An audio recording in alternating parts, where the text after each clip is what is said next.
Ça illustre une fois de plus combien des personnes sont laissées à elles-mêmes, livrées à elles-mêmes, perdues, et dans une situation souvent de désespoir qui fait que voilà, elles se mettent en danger.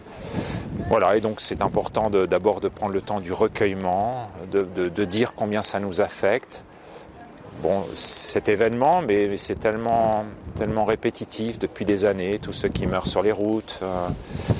Voilà, et puis des noyades, il y en a régulièrement de toute façon, donc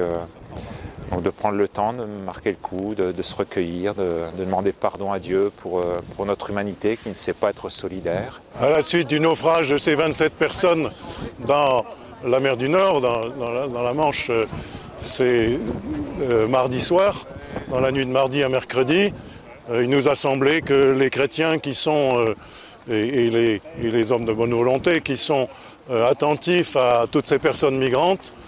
nous pouvions, devant le calvaire des marins de Dunkerque, faire ce temps de mémoire et de prière pour ces personnes et aussi pour que chacun d'entre nous,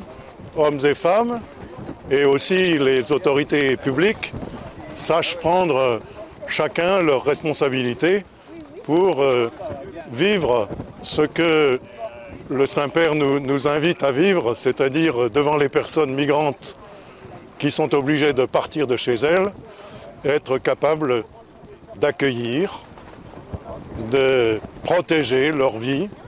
de les promouvoir au milieu de nous et de les intégrer peu à peu. Bien sûr, je pense qu'il faut bien se dire aussi que les gens ne quittent pas leur pays par plaisir ou simplement sur une illusion, mais que c'est aussi quelque chose qui est difficile et que c'est parce qu'ils connaissent des conditions de persécution, des conditions de guerre ou des conditions d'extrême pauvreté qui font que les gens sont amenés à risquer beaucoup de choses, y compris leur propre vie, pour chercher un avenir meilleur.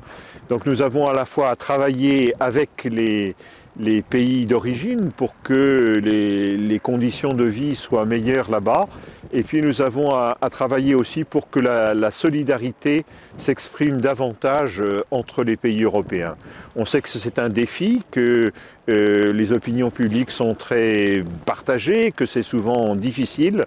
mais nous ne pouvons pas non plus nous taire à ce propos-là, parce qu'il y va de l'humanité, il y va même de la vérité de l'Évangile.